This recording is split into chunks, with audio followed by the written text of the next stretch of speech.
Hey guys, welcome back to a new video of BM Merchant Navy. आज की video will be purely motivational based only for class 12 appearing students और for class 12 droppers जिन्होंने एक साल का drop already ले लिया है या फिर now they are deciding to take a drop year. ठीक है, पीछे मेरे नंबर्स लिखे हुए हैं कुछ, इस साइड पर एक रेड कलर में लिखा हुआ है, इस साइड में ग्रीन कलर पर लिखा हुआ है, शायद आपको व्हाइट में दिख रहा होगा. ठीक है, अब इधर जो नंबर लिखा है, if you didn't guess already, it is 25,417. ठीक है, IMUCD 2026 में let's talk numbers, almost around 71,000 students ने रजिस्टर करा था. They filled out the form, they filled out the application form, लेकिन एक्चुअली पेपर दिया 51,000 स्टूडेंट्स ने. अब इन 51,000 स्टूडेंट्स में कितने पास हुए, कितने फेल हुए, ये एक काफी शॉकिंग नंबर था. एज अ मेंटोर हमारे लिए भी, एज मेंटोर्स हमारे लिए भी, और एज स्टूडेंट्स आप लोगों के लिए भी होना चाहिए. ठीक है, out of 51,000, 25,417 students couldn't even get a rank. ठीक है, इतने सारे बच्चे फेल हो गए और 22,483 स्टूडेंट्स को एक वैलिड रैंक मिली. लेकिन जिन भी बच्चों को more than 8,000, more than 9,000 rank मिली है, वो रैंक वैलिड नहीं है. वो रैंक आप लोगों को कहीं अच्छे कॉलेज में नहीं ले जा सकती, अच्छे कंपनी में नहीं ले जा सकती. एक्चुअली में अगर आप देखो, DNS में सीट सिर्फ 2,000 है. अगर आप एक्चुअली में देखो ओवरऑल DNS BSc BTech मिला लो तो भी सीट्स बहुत कम बनते हैं. तो अगर आपको एक रैंक 7,000 या 8,000 के नीचे मिली है, then you can consider yourself in a very good place. आपको अगस्त बैच में ही अच्छी कंपनीज ऑलरेडी मिल गई होंगी. अगर आप फेब बैच के लिए जा रहे हो, आपको फेब बैच में अच्छी कंपनीज मिल जाएंगी. तो आज का वीडियो ऐसे स्टूडेंट्स के लिए रहने वाला है जिनको रैंक नहीं मिली, ऐसे स्टूडेंट्स के लिए रहने वाला है जिन्होंने क्लास 12 बोर्ड्स में एक अच्छा PCM परसेंटेज नहीं अचीव करा, ऐसे बच्चों के लिए रहने वाला है जिन्होंने अगस्त बैच में स्पॉन्सरशिप ही नहीं निकाली.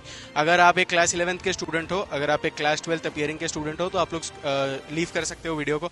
ठीक है, ये वीडियो ओनली फॉर ड्रॉपर्स रहेगा, ताकि we can make sure that जो भी ड्रॉपर ये वीडियो देख रहा है, या तो 500 लोग देख रहे होंगे या तो 2,000 3,000 लोग देख रहे होंगे. अगर आप ये एक वीडियो देख रहे हो, ठीक है, सबसे पहले क्या करना है, आपको डिस्क्रिप्शन में गूगल फॉर्म दिख रहा होगा, जाओ गूगल फॉर्म फिल आउट करो. क्योंकि एक साल आप ऑलरेडी वेस्ट कर चुके हो, एक साल आपको ऑलरेडी इन वेन जा चुका है. आप नहीं चाह रहे हो शायद से, मेरा ऐसा मानना है कि अब स्टूडेंट्स नहीं चाह रहे होंगे एक और साल वेस्ट करना.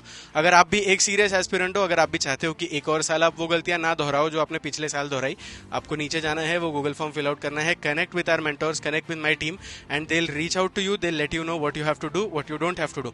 ठीक है, अब एज अ ड्रॉपर कई सारे स्टूडेंट्स क्या मिस्टेक्स करते हैं, मैं फटाफट एक बार डिस्कस कर लेता हूं, ताकि अगर आपने भी ये मिस्टेक करें तो आप रिलेट कर पाओ, आपको पता चले कि हाँ, ये वीडियो आपके लिए ही है. ठीक है, सबसे पहली गलती बच्चे क्या करते हैं, बच्चे सोचते हैं कि अभी तो बोर्ड्स के लिए प्रिपेयर कर लेता हूँ.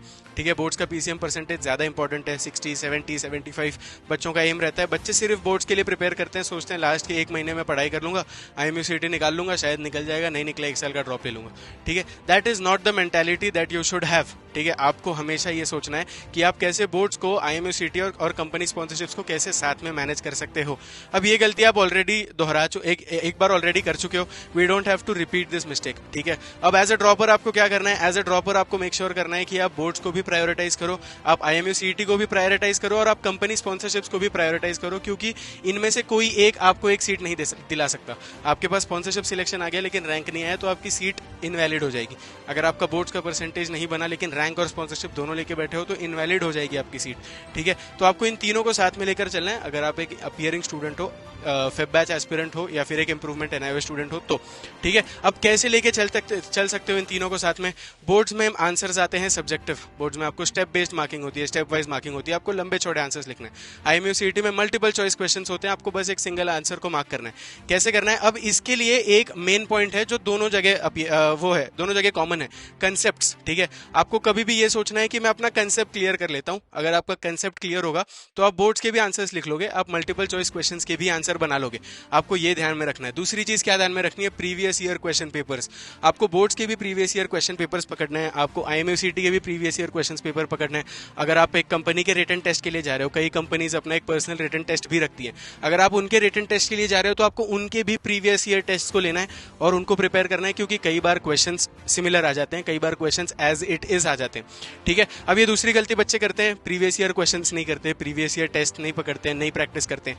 तीसरी गलती क्या करते हैं कि बच्चे सिर्फ पढ़ने लगते हैं. ठीक है, अब एज अ ड्रॉपर बच्चे क्या करते हैं, ऑलरेडी एक राउंड वो PCM पढ़ चुके हैं क्लास 12 बोर्ड्स में, अब उनका मन नहीं लगता है, कुछ नया मिल गया, शिप नॉलेज एक नई चीज दिख जाती है उनको, एप्टीट्यूड एक नई चीज दिख जाती है, वो लोग इन सब्जेक्ट्स पे फोकस कर लेते हैं, ये सब्जेक्ट का सिलेबस पूरा करने की कोशिश करते हैं. अब ये भी नहीं होता है कई बार, लेकिन अगर ये हो भी गया तो भी PCM रह जाता है, उनका PCM पे फिर फोकस नहीं लगता और IMUCD का रैंक गया. ठीक है, आपको मेक श्योर करना है कि आपको पेपर फॉर्मेट जो है, पेपर पैटर्न जो है, आपको एकदम अच्छे से पता हो. ठीक है, आपको पता होना चाहिए मैथ्स और फिजिक्स में 50-50 क्वेश्चन आ रहे हैं, आपके एटलीस्ट जो मोस्ट इंपॉर्टेंट टॉपिक्स हैं उनके कंसेप्ट्स पूरे क्लियर रहे ताकि उनमें से जितने भी क्वेश्चन बनते हैं, ठीक है। अब मैथ्स में let's consider a very important topic which is calculus, ठीक है, डिफरेंशिएशन, इंटीग्रेशन दोनों आता है इसमें से। अब पिछले साल के IMCT 2025 की मैं बात कर रहा हूँ, एक ही पेपर हुआ था, उस टाइम पर नॉर्मलाइजेशन नहीं था, ठीक है। When we analyzed the question paper we realized कि 50 में से 17 क्वेश्चंस वर फ्रॉम कैलकुलस, ठीक है। अब एज अ स्टूडेंट अगर आप अच्छे से अपना कंसेप्ट क्लियर कर लो कैलकुलस का तो आप ये 17 क्वेश्चन आराम से निकाल सकते हो, ठीक है। डिफरेंशिएशन, इंटीग्रेशन और इसके आजू बाजू के कंसेप्ट्स मिला के 17 क्वेश्चंस वर फ्रॉम कैलकुलस, ठीक है। अब 2026 की बात करें, लेट्स से अपन केमिस्ट्री की बात करते हैं। केमिस्ट्री में 20 मार्क्स का पेपर फॉर्मेट में, पेपर पैटर्न में 20 मार्क्स का केमिस्ट्री आता है। अब केमिस्ट्री में एक टॉपिक है D and F block elements, organic chemistry का एक ये पार्ट है, इसमें से 6 क्वेश्चन आए थे 20 में से, ठीक है। अब 6 question out of 20 is also very big percentage. अगर आपके 6 क्वेश्चन भी आराम से बन जाते हैं, एक दो आप कहीं और से ले लेते हो, ठीक है, you are in a good place, ठीक है। मेरे से पूछोगे अगर क्या कट ऑफ रहा इस बार IMCT 2026 का, अगर आपको अभी तक नहीं पता है तो बता देता हूँ, इट वाज 50 मार्क्स, ठीक है। If you received 51 marks you had, if you received 50 marks you had a rank almost around 20 to 22,000, ठीक है। अब ये रैंक कोई आपको खास प्ले पोजीशन नहीं देती है, कोई आपको एक सीट नहीं दिला सकती है रैंक, बट हाँ एक रैंक मिल जाती है आपको, आपका नाम रैंक लिस्ट में आ जाता है, लेकिन it is of no use, ठीक है। अगर आप एक स्टूडेंट हो जो अभी प्रिपेयर करना स्टार्ट कर रहे हो, आपके पास अभी 10 महीने है कम से कम, ठीक है। अब ये 10 महीने में आपको टारगेट करना है कि कैसे आप 5,000 के नीचे रैंक ला सकते हो, ताकि ऊपर जा जाके थोड़ा गिर गिर के भी आप 10,000 12,000 तक ही गिरो, जो फिर भी एक वीक रैंक कंसिडर करी जाती है, ठीक है। अब रोड मैप क्या रहना चाहिए बच्चों का, ठीक है। बहुत सारे बच्चे ये कंफ्यूजन में रहते हैं कि सर अभी से अगर मैं प्रिपरेशन स्टार्ट कर रहा हूं तो मैं कैसे स्टार्ट करूं प्रिपरेशन, ठीक है। अब मैं फटाफट एक बार समझा देता हूं कि रोड मैप क्या रहना चाहिए बच्चों का, ठीक है। अब मेरे पास कल ही एक बच्चा आया, सर मैं एक ड्रॉपर हूं, मुझे एक बार बता दो प्लीज मैं कैसे प्रिपेयर करूं, ठीक है। अब हम लोग बात करते हैं वीक 1 की, ठीक है। वीक 1 में बच्चों को क्या करना है, वीक 1 नहीं, चलो एक बार फेज में ही बात करते हैं, ठीक है। वी आर करंटली इन अगस्त, ठीक है, जुलाई पूरा खत्म हो गया, लेट्स स्टार्ट विद अगस्त, ठीक है। मैं एक बार इसको डिलीट ही कर देता हूं। मर्चेंट नेवी के एस्पिरेंट और ज्वाइन करना चाहते हो, सेल्फ स्टडी से करना है तो IMCT 200 बेस्ट है तुम्हारे लिए, नीचे लिंक दिया है, फटाफट खरीद लो। लेकिन अगर चाहते हो कोचिंग से 1% से 75% सिलेक्शन रेट हो जाए, बडिंग मरीनर्स की कोचिंग A1 है, नीचे लिंक दिया है गूगल फॉर्म का, उसको भरो एंड 1-on-1 गाइडेंस मिलेगी फ्री ऑफ कॉस्ट, ठीक है। लेट्स स्टार्ट विद अगस्त, ठीक है। अगस्त, सितंबर, अक्टूबर, नवंबर, 4 महीने पूरे ले लो, अपने PCM पर फोकस करो, अपने PCM के कंसेप्ट्स पर फोकस करो। ट्राई टू मेक श्योर कि जितने भी मोस्ट इंपॉर्टेंट टॉपिक्स हैं, जितने भी ऐसे टॉपिक्स हैं जो आपको लगता है ये आसान टॉपिक्स हैं, जितने भी ऐसे टॉपिक्स हैं जो प्रीवियस ईयर क्वेश्चन पेपर्स में बहुत बार रिपीट हुए हैं, इन सारे टॉपिक्स के कंसेप्ट्स को अच्छे से अपने आप मन में क्लियर कर लो, अच्छे से प्रिपेयर कर लो, प्रीवियस ईयर क्वेश्चन पेपर्स में से क्वेश्चन मिला लो। अक्टूबर तक ट्राई एंड मेक श्योर कि PCM का मेजोरिटी सिलेबस, या फिर अगर आप हमारे बैचेस की बात करो, हम क्या इंश्योर करवा रहे हैं कि अक्टूबर नवंबर तक बच्चों का पूरा सिलेबस खत्म हो जाना चाहिए, ठीक है। एक बार बच्चों को पूरा पढ़ाकर सिलेबस हमको खत्म करवा देना है, क्यों? क्योंकि अक्टूबर नवंबर के बाद से उनका फिर अब मेन फेज चालू होता है। अब क्या आपको अभी से अक्टूबर नवंबर तक सिर्फ PCM पे ही ध्यान देना है? नहीं, आपको अपने इंग्लिश कम्युनिकेशन पर भी ध्यान देना है, आपको अपने पर्सनैलिटी पर भी ध्यान देना है। अगर BMI थोड़ा ज्यादा है तो आपको अपने BMI पर ध्यान देना है, थोड़ा कम है BMI पर ध्यान देना है। If you are someone who can't communicate in English well, if you are not fluent in English, आप इंग्लिश बोलते बोलते ट्रांसलेट कर रहे हो मन में, ठीक है, it is called as the translation trap.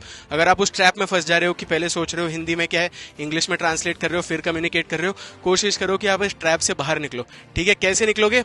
Practice करो, ठीक है। सुबह उठ रहे हो, सुबह उठने से रात के सोने तक जो भी एक्टिविटीज आप कर रहे हो, जैसे right now I am standing in front of you guys and making a video, ठीक है। वैसे आप क्या कर सकते हो, you woke up from the bed, now you are going to brush your teeth, ठीक है, now you are having your breakfast, what did you have for breakfast. ऐसे सेंटेंसेस फ्रेम करो, मन में बोलो, किसी और को बोलो, लेकिन सेंटेंसेस फ्रेम कर करके बोलना चालू करो, अपने आप आपकी प्रैक्टिस हो जाएगी।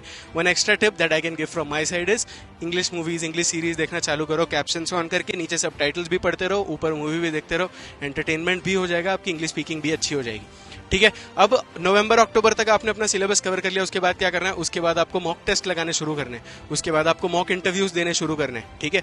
मॉक टेस्ट दोगे तो क्या होगा, मॉक टेस्ट, अब बडिंग मरीनर्स में मॉक टेस्ट कैसे होते हैं, आपको टाइम्ड मॉक टेस्ट होते हैं ये, ठीक है। 180 मिनट्स, 3 घंटे का पेपर होता है, 180 मिनट्स का पेपर होता है, पूरा 180 मिनट्स का एज इज एग्जाम हम लोग मॉक टेस्ट देते हैं आपको 180 मिनट्स में बैठना है। एग्जाम प्रेशर में पेपर कैसे दिया जाता है, एज इट इज आप बैठ के पेपर देते हो, क्वेश्चंस जितने एग्जाम में आते हैं उतने क्वेश्चंस हमारी तरफ से आपको मिलते हैं, उतने ही क्वेश्चंस आप बैठ के देते हो, 200 questions, so that you feel the pressure कि एक्चुअली जब आप IMU CET में जब बैठोगे, व्हेन द टाइम कम्स, तो आपको प्रेशर उतना ज्यादा ना लगे, अगर आप कंपेयर करो एक नॉर्मल स्टूडेंट को बडिंग मरीनर्स के स्टूडेंट के साथ, तो नॉर्मल स्टूडेंट को प्रेशर थोड़ा ज़्यादा लगेगा। क्यों? क्योंकि वो पहली बार वो एग्जाम दे रहे हैं। हमारे बच्चे ऑलरेडी 20, 30, 25, 35, 40 बार एग्जाम दे चुके होते हैं। क्यों? एवरी वीकेंड मॉक टेस्ट हो रहे हैं। ठीक है, तो अक्टूबर नवंबर के बाद कॉन्स्टेंटली मॉक टेस्ट देना चालू करो, मॉक इंटरव्यूज देना चालू करो। ठीक है, मॉक इंटरव्यूज किसको देना है ये भी एक बहुत ज़्यादा इंपॉर्टेंट चीज़ है। अब मैं अपनी बात करता हूँ। आई ऑलवेज एडवाइज स्टूडेंट्स जो भी मेरे पास डाउट पूछने आते हैं, मैं उनको बोलता हूँ कि ऐसे मेंटोर्स पकड़ो जो ऑलरेडी स्पॉन्सर्ड है।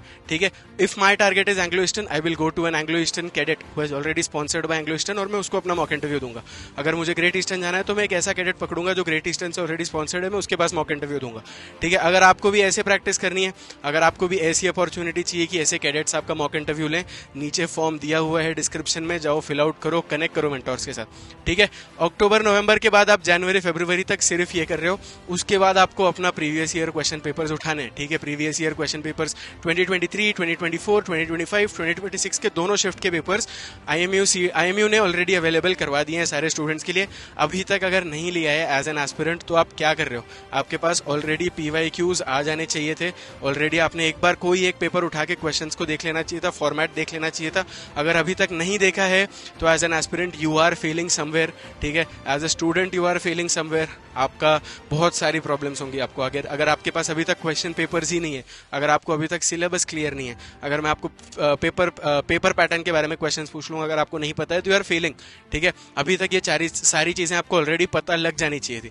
ठीक है, अब एज अ ड्रॉपर आपको ये सारी चीजें करनी है। एक और क्वेश्चन जो बहुत ज्यादा बच्चे ड्रॉपर्स ही मुझे पूछते हैं कि सर इंप्रूवमेंट लगा हुआ है, अगर इंप्रूवमेंट नहीं हुआ तो क्या होगा? ठीक है, अब CBSE इंप्रूवमेंट एग्जाम कल खत्म हो गया। ठीक है, CBSE का एक ही पेपर था इंप्रूवमेंट का, कल था वो पेपर, कुछ दिन में शायद रिजल्ट भी आ जाएगा। अब बहुत सारे बच्चे मेरे को कॉल कर करके बोल रहे थे, ऑनलाइन वाले ही जो मेंटोर्स नॉर्मली जिनसे मैं कनेक्टेड हूँ, कि सर पेपर अच्छा नहीं गया, आप क्या करूँ? ठीक है, शायद 60% PCM वापस नहीं बनेगा। ठीक है, now they failed, they have already failed, उनका नहीं बना 60% PCM, तो एक साल ऑलरेडी ड्रॉप ले रखा है। अब PCM भी नहीं बना, अब एक साल और शायद ड्रॉप लेना पड़ेगा। ठीक है, शायद NIOS बोर्ड के लिए जाना पड़ेगा। Don't do the same mistakes that you did in your current drop year.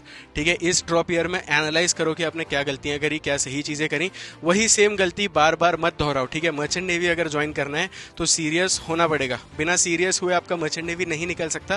Competition अभी मैंने ऊपर दिखाया, ठीक है, शायद चला गया। ठीक है, पास लेट्स से अभी करंटली रेशियो क्या चल रहा है MUCT में कट ऑफ क्लियर करने का?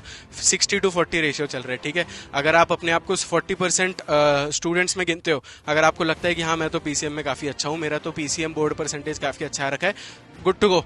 ठीक है, लेकिन अगर आपका PCM 75 से कम है, ठीक है, 75 के ऊपर है तभी आप ये 40% वाले ब्रैकेट में आते हो जो इस साइड पर मैंने लिखा था। लेकिन अगर 70% से कम है तो you are not on the bracket of 40%, आप 60% वाली साइड हो जो शायद फेल कर जाएगा MUCT, शायद आपकी रैंक भी नहीं आएगी। ठीक है, अब बडिंग मरीनर्स वाले जो बच्चे हैं वो यहीं पर एक एज ले जाते हैं। ठीक है, यहीं पर वो एक विनिंग स्टांस ले जाते हैं क्योंकि उनके पास एक एडवांटेज रहता है बोर्ड्स के, उनके पास प्रीवियस ईयर क्वेश्चन पेपर्स रहते हैं, उनके पास फैकल्टी रहती है जो सिर्फ बोर्ड्स का पढ़ाई आपको दे रही है। ठीक है, उनके पास HOD लेक्चर्स रहते हैं, उनके पास फॉर्म फिलिंग गाइडेंस रहता है, उनके पास मेडिकल असिस्टेंस रहता है, उनके पास हर वो चीज़ रहती है जो उनको चाहिए ताकि वो IMUCT, कंपनी स्पॉन्सरशिप्स और बोर्ड्स तीनों साथ में क्रैक कर लें। ठीक है, तो अगर आप एक ड्रॉपर हो, अगर आप एक अपियरिंग स्टूडेंट हो, अगर आप इंप्रूवमेंट या फिर NIOS स्टूडेंट हो या फिर किसी और बोर्ड के स्टूडेंट हो और आपको डाउट है कि क्या मैं मर्चेंट नेवी ज्वाइन कर सकता हूँ, क्या मेरे से हो पाएगा, क्या मेरे से मर्चेंट नेवी आराम से निकल जाएगा? ठीक है, अगर आपको ऐसे डाउट्स हैं, अगर आपको ऐसे क्वेश्चंस हैं, डिस्क्रिप्शन में जाना है, गूगल फॉर्म फिल आउट करना है। ऐसे और वीडियोस आपको मिलते रहेंगे। कैसे मिलेंगे? सब्सक्राइब कर दो चैनल को और बेल आइकन दिख रहा होगा, फटाफट जाके उस बेल आइकन पर प्रेस करके ऑल वाला ऑप्शन सिलेक्ट कर लो। ठीक है, एज अ स्टूडेंट करना कुछ नहीं है, यू हैव टू फोकस। ठीक है, you have to focus on your studies, you have to make sure that you are putting in the hours. ठीक है, अभी से पढ़ाई चालू करोगे तभी जाके अगले साल अपने आप को एक अच्छे कंपनी से स्पॉन्सर्ड देख पाओगे, एक अच्छे कॉलेज में देख पाओगे। ठीक है, प्रिपरेशन करना है, वापस एक बार रिपीट कर रहा हूँ, नीचे डिस्क्रिप्शन में गूगल फॉर्म दिख रहा होगा आपको, या फिर आपकी स्क्रीन पर ही आपको एक नंबर दिख रहा होगा यहाँ पर एक रेड कलर की स्ट्रिप में, फटाफट जाओ उस नंबर पर हमें व्हाट्सएप मैसेज कर दो, I need help, and that is exactly what we will give you. Thank you so much for watching this video and I will see you in the next one.